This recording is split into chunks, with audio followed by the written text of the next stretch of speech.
cuidarnos. En muchas ocasiones pasamos muy por encima todos esos factores. Y a propósito de las lluvias, bueno, pues la lluvia es un componente propio de nuestro clima. Nosotros vivimos en un país tropical. Yo recuerdo que hace muchos años, ya no me pasa tanto, pero muchos años, cada vez que me iba a presentar, como yo tengo un grado en enfermedades tropicales, todo el mundo me decía, ¿y qué es eso? Y yo decía, pero nosotros vivimos en un país tropical. O sea, ¿cómo que nosotros no sabemos asociar eso? Uh-huh. Y ya gracias, por ejemplo, en la universidad ya los estudiantes entienden el concepto. Y yo me alegro mucho porque eso van a ser los futuros médicos, los que van a poder entender cómo nosotros interactuamos con nuestro clima. Y más un clima que, a pesar de que no es nada nuevo, nosotros estamos viviendo no en una época de un cambio climático. Nosotros estamos viviendo en una época de una crisis climática, que es el nombre que deberíamos de darle, porque realmente todos esos factores del cambio climático no son nada que por primera vez nos ha pasado a nosotros como humanidad. Lo que pasa es que hemos llegado al punto de no retorno. Nosotros tenemos un incremento en los grados de temperatura, ahora mismo está en 38 grados, sí. Y estamos en mayo. La época en la que empiezan las flores, los flamboyanes empiezan a florecer en estos días. Y los robles amarillos. ¿Y dónde cursaste ese grado? ¿Y por qué te animaste? Claro, porque no es tan común. Curiosamente, en un lugar donde no es tropical, Inglaterra. Yo estudié en la escuela de higiene y medicina tropical de Londres. Estaba tratando de traducirlo. Queda en Londres. ¿Y por qué? Bueno, la verdad es que a mí, como mi área de enfermedades infecciosas, siempre me llamó mucho la atención muchas características que se daban, por ejemplo, con el dengue, con la malaria, con las enfermedades parasitarias que son propias nuestras, claro. Pero que en realidad nosotros lo vemos como dale pastilla, resuélvelo con eso, y ya, y se acabó el problema. Sin embargo, siempre están ahí.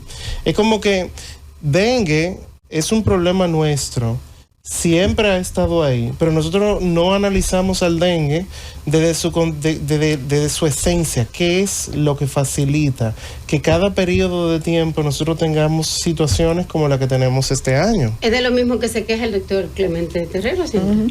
Sí, entonces yo creo que nos pasa, y de nuevo, vuelvo y lo digo, es que en las universidades nosotros nos forman para que tengamos buenos hospitales para internar gente. Claro, y yo recuerdo la primera vez que usted nos visitó, cuando dijo que si pasábamos la mano por el borde de un florero, sí, o del balcón después, sí, de eso estaba lleno de larvas. Y yo, de huevos. Sí, porque es diferente huevos negro a larvas. Sí, era un puntito negro. Esa es la fase inicial, los huevos, sí. Después viene la larva. Exactamente. Entonces. Y después la pupa y luego el adulto. Yo empecé a decir eso y personas que podrían evitar la diversificación de esos males, me decían, no, hombre, no le haga caso a eso no es así. Si no, nos hubiéramos muerto hace mucho. Y eso... Qué interesante. Exacto. Entonces, qué bueno saber lo de huevo, larva y pupa. Eso es importante. Mire, y adulto. Cuando usted habla de enfermedades tropicales, y uno hace años, en la infancia, en los pueblos, oía más cosas, sí, que las que se escuchan ahora, pero también se usaba mosquitero. Y él va a saber por dónde voy. Sí. Hace una semana vimos un titular que decía que Bolsonaro tenía erisipela. Y yo lo vi muy normal aquello, a propósito de países tropicales, y vi en un grupo de buscar información, ¿qué? Entonces yo dije, en mi infancia era un temor absoluto ver a alguien que tenía erisipela. Por supuesto. Nosotros estamos expuestos a la erisipela. Sí, por supuesto, es una enfermedad Asústenos. No, no hay que asustarse, pero sí hay que prestarle atención. Sí, la erisipela es causada por una bacteria. Lo que pasa es que se facilitan mucho y se incrementa la prevalencia cuando hay lluvias. Después de que hay lluvias, por ejemplo, las personas tienen microcortaduras. A veces nosotros, y eso le pasa mucho, por ejemplo, a personas con trastorno metabólico, como la diabetes, que se hacen pequeñas cortaduras y uno no le toma mucha atención en realidad, porque uno cree que me picó un mosquito, me rasqué. Bueno, pero es que tú tienes una cortadura pequeña. Entonces, eso es una puerta de entrada. Por ahí si tú, por ejemplo, sales a la calle, te metes en un charco. Bueno, pues ese es el lugar por donde va a entrar una bacteria. Entonces, se crea una inflamación. Normalmente uno puede ver erisipela en cualquier parte del cuerpo, pero es más frecuente en los miembros inferiores. O sea, en la pierna es lo más frecuente que se puede ver. Y obviamente... No, esa es la filariasis. Esa es la filariasis. Pues la diferencia entre filariasis y erisipela. La erisipela es causada por una bacteria y lo que hace es que provoca una inflamación en toda la piel, en todo el tejido de la piel. Bien. Y es pasajera como diferente a la filariasis, porque la filariasis es permanente. Sí, es aguda. Lo que pasa es que muchas veces se complica. Es muy peligrosa, sí. La erisipela es peligrosa porque puede desencadenar una respuesta inflamatoria aguda severa y puede poner en riesgo la vida de la persona, más en personas envejecientes. Pero la filariasis sí es causada por una picadura de mosquito y es endémica en la República Dominicana. Qué interesante que lo recordemos, o sea, a pesar de que lo vemos como algo que era del pasado, porque usted lo mencionó, antes era muy frecuente, pero es que nosotros todavía tenemos casos de filariasis en la República Dominicana. De hecho, es endémico en el suroeste de la República Dominicana. Todo desde Entonces, Asua. ¿cómo podemos identificar? Bueno, aquí no hay... hay muchas personas de otros países que no tienen identificación, pero al mosquito, ¿cómo yo sé? Ese es Aedes aegypti, y ese me produce filariasis, y ese me produce malaria. No hay una identificación para ellos. Sí, bueno, lo que pasa es, ahí venimos de nuevo con el problema de la educación. Nosotros tenemos que aprender a identificar esas cosas en la escuela. A los niños deberíamos estar enseñándoles cuáles son los elementos del medio ambiente que pueden provocarle enfermedades a ellos. Pero es que los profesores se la pasan en huelga. ¿Es verdad? O mandando a grabar TikTok. También. O grabando las peleas en el país, señores. Entonces, no nos desviemos. Sí. El asunto que es claro. ¿Es verdad? Sí, completamente. Mira, lo primero es que Aedes, el mosquito Aedes es muy fácil, o los mosquitos Aedes son muy fáciles de identificar porque son muy, no coloridos, porque no tienen color, pero son llamativos, sus características, las rayas que tienen son muy características. Pero usted anda con una lupa entonces. No, pero si usted se pone detenidamente a observar un Aedes cuando están pegaditos de la pared, usted lo va a poder identificar sin ningún problema. Además de que los Aedes, por lo general, van a acostarse como si fuera horizontal en cualquier superficie. Hay que poner a los muchachos que son unos especialistas en detectar mosquitos. En la piel suya, los niños, a mi sobrinita yo la pongo a ver en el microscopio y le dejo crecer las larvas para que ellas vean que ahí hay un mosquito que van a hacer después. Ese ejercicio deberíamos estarlo haciendo en las escuelas. Claro. Es muy importante. Entonces nosotros, de nuevo, que somos un país tropical. Y como somos un país tropical, tenemos muchos otros mosquitos. Están los anófeles y están los culex. Los anófeles son los que están asociados con la transmisión de la malaria. Sí, ese uno se lo sabía en la clase. Son más rurales. Son mosquitos que no aparecen tanto aquí, en el medio de la ciudad. Los Aedes son cosmopolitas, les gusta estar aquí, les gusta estar en las casas, les gusta estar en los edificios, agua limpia. Y son popi porque son de limpia, claro. siempre se lo digo. Más o menos agua limpia, no es que no se reproducen en agua sucia, sí pueden hacerlo, pero les gusta más el agua en pequeñas cantidades, no necesitan un tanque. Yo creo que se lo mencioné a usted en su momento, que nosotros siempre asociábamos a los criaderos de mosquitos a un tanque de agua, pero que en realidad los Aedes no necesitan un tanque de agua, con una tapita, con un cascarón de huevo que haya usted tirado en el patio de su casa y le cae un poquito de agua, eso es un criadero posible.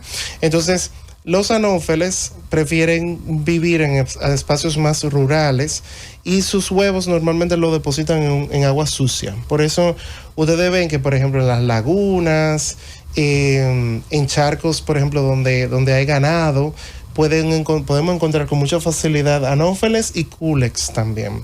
Pues el culex está asociado con la filariasis. La filariasis es una familia de varios parásitos que lo que hacen es que obstruyen los ganglios linfáticos, que son los ganglios que nosotros tenemos, y por esa razón, como se provoca una infección crónica, normalmente una persona puede tener filariasis y en la fase aguda, o sea, al principio, no desarrolla síntomas, lo desarrolla después. Y lo desarrolla cuando empieza a inflamarse los miembros inferiores. Y eso ocurre porque se obstruye. Es como que usted tiene un cordón que debe de tener como si fuera un tubito por el centro, que son las cadenas linfáticas, y ese parásito lo obstruye. Y al obstruirlo, entonces la pierna empieza a crecer y se provoca lo que la gente conoce como elefantiasis. Sí. ¿Y eso no se produce con la erisipela? No, son dos cosas diferentes. Es la erupción más bien. De hecho, muy poco frecuente, pero puede darse que una persona que tenga filariasis desarrolle infecciones bacterianas con mucha facilidad, porque obviamente tú tienes un miembro inferior o cualquiera, porque también se puede dar en cualquier otra parte del cuerpo, ¿eh? Es importante saberlo. Inclusive hay filariasis en mama, que ha pasado. Sí, terrible, claro que sí, por supuesto que sí. Entonces, al tú tener una piel tan distendida, a veces se producen microcortaduras y bueno, hay bacterias que pueden penetrar en esos casos. ¿Y suele afectar más a hombres o a mujeres o es igual? Se asocia más a hombres, pero por un fenómeno que históricamente está asociado con el trabajo. Porque el hombre sale y casi siempre los anófeles les gusta el medio ambiente. No están tanto en la casa como los aedes.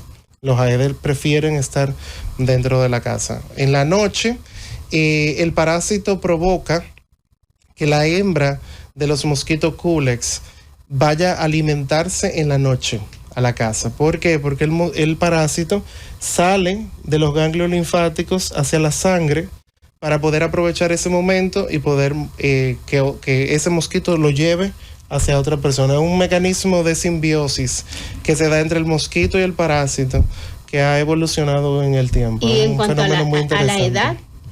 A la edad es más frecuente en personas de etapa reproductiva y productiva, 25, 45 años de edad aproximadamente. Bueno, las preguntas se multiplican porque dicen que nosotros lo invitamos para hablar de lo que nos puede pasar después de las lluvias, pero todo eso nos puede pasar después de las lluvias. Es que el crecimiento vectorial se incrementa y se potencializa después de los días de lluvia.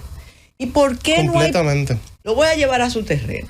Y a propósito de escuelas, hace, posiblemente 50 años, en un colegio en el norte del país, un profesor, apellido Núñez Benz, enseñaba todo eso que usted está diciendo. Sí. Con el microscopio y muchas cosas más.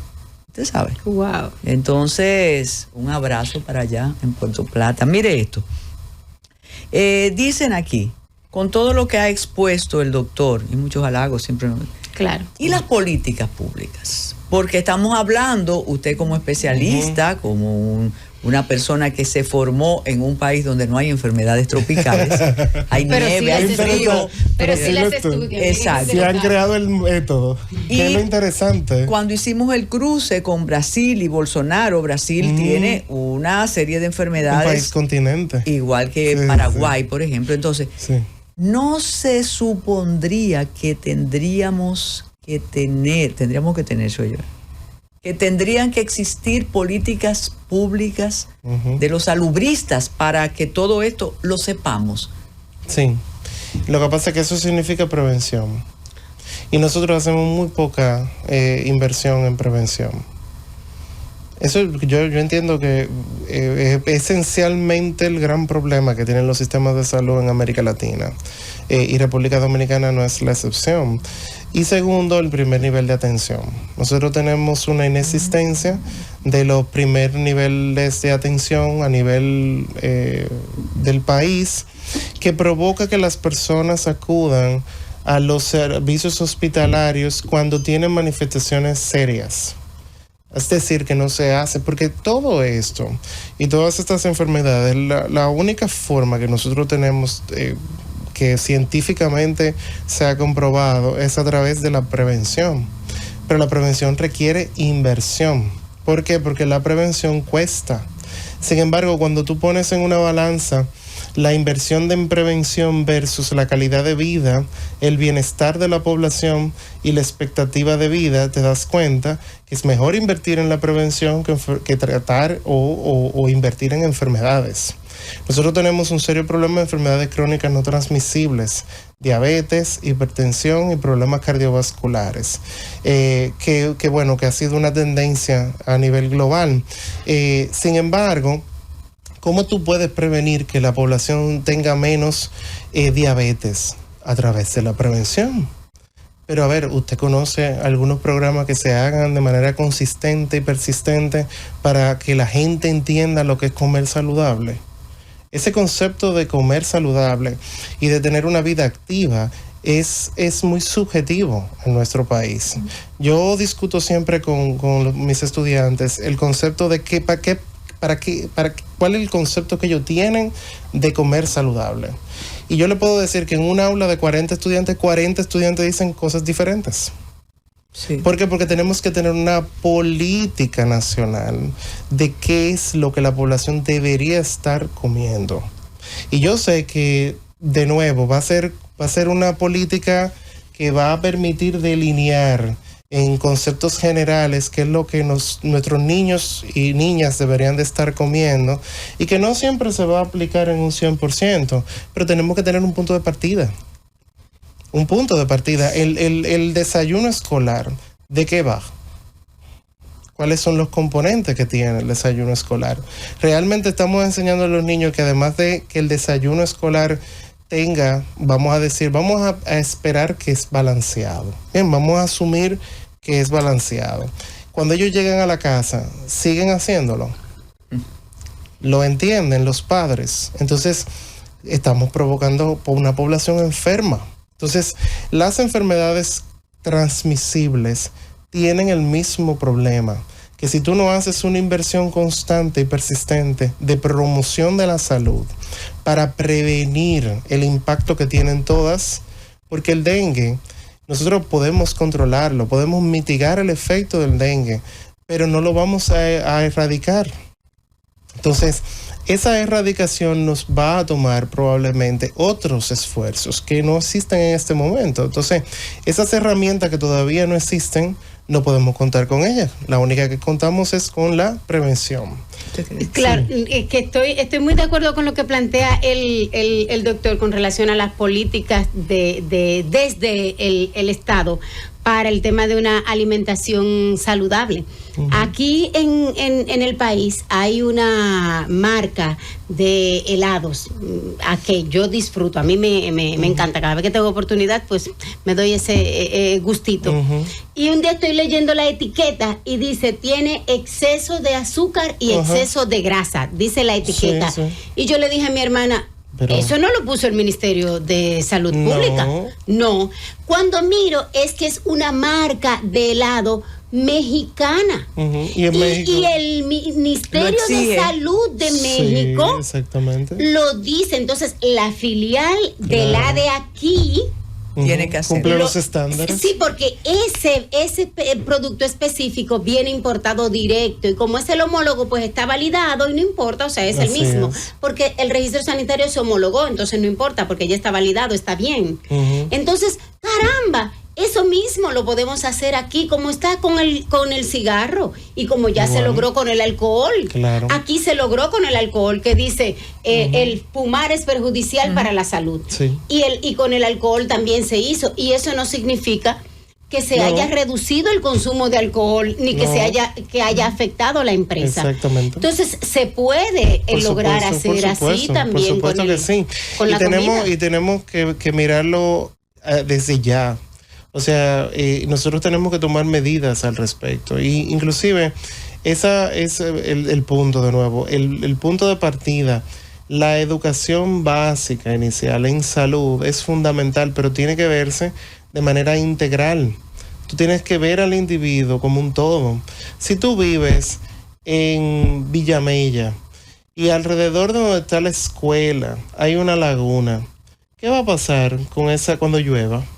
Claro, entonces, bueno, pues tenemos que enseñar a la comunidad desde pequeño cuáles son los riesgos que conllevan vivir al lado de una laguna, porque la laguna siempre va a estar ahí. Claro. Bien, o sea, nuestro clima no va a cambiar. Vamos a tener el mismo clima, a menos de que haya un más alto, con temperatura más alta. Exactamente. Así Mire, es. aquí preguntan que si entre las enfermedades tropicales está todo aquello que tiene que ver con ingesta de alimentos contaminados. Sí. No solo el mosquito, porque es un mosquito. Yo le decía al doctor Clemente Terrero en días pasados que un partido nuestro, como hay tantos y habrá más, debe atreverse a poner como símbolo el mosquito, porque es muy poderoso. Pues ese mosquito, hay gallo, hay toro, el mosquito. Y otra pregunta, dice aquí, conforme a lo que dice el doctor, quiere decir que preferimos llenar los hospitales en lugar de hablar como él está hablando. Bueno, miren, eso no es una cuestión y quiero que no se tome como un comentario político. Bueno, todo es político, aunque uno no quiera, pero por la coyuntura en la que estamos. Históricamente, todos los que han dirigido nuestros sistemas de salud, su mayor logro es decir que tenemos tomógrafos, que tenemos un nuevo edificio, que tenemos el mejor equipo que se pueda tener en la región del Caribe. Qué bueno, me encanta, eso es fantástico, pero eso es para tratar a gente enferma. Uy. Bien, entonces, ¿dónde vamos a hacer promoción en salud y atención preventiva? ¿Dónde vamos a implementar los programas de prevención y identificación temprana? ¿Vamos a seguir haciendo en los hospitales grandotes que están llenos de gente? No, tenemos que bajar a la comunidad. Lo que pasa es que para poder ver eso de nuevo tenemos que tener una visión integral del sistema de salud, y para poder entender eso tenemos que entender que las demarcaciones geográficas que nosotros utilizamos muy bien, nos aprendemos muy bien cuando hay elecciones, dónde queda la circunscripción número 1.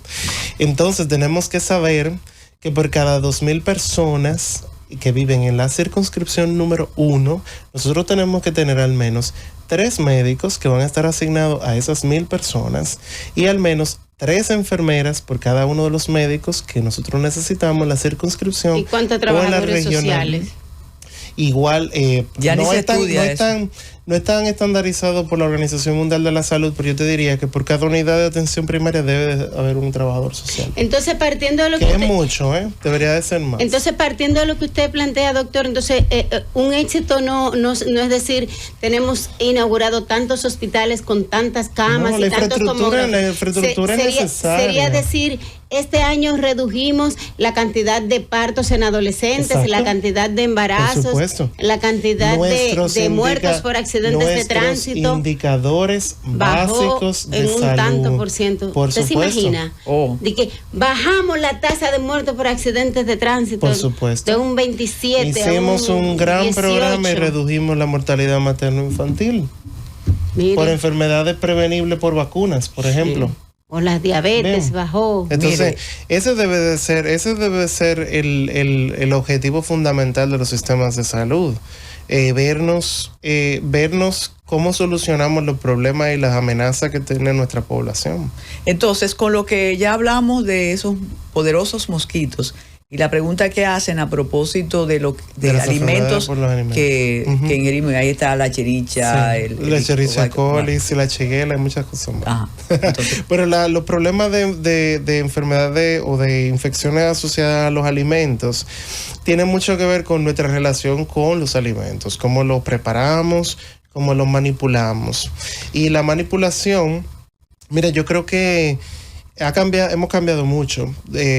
Al las ciudades ir creciendo tanto y ya tener, por ejemplo, comunidades que no son tan remotas en el país, la infraestructura y la disponibilidad, por ejemplo, de agua potable en muchos lugares de suministro de electricidad, sí, la electricidad también, que afecta para el congelamiento, congelar y exactamente, y almacenar la comida. Pues yo creo que ha mejorado mucho. Además también la socialización de los supermercados. Nosotros tenemos más... La verdad, yo no sé, alguien que haga un análisis algún día, pero yo creo que tenemos más supermercados que lo que yo recuerdo cuando yo era chiquito. Claro que sí, por supuesto.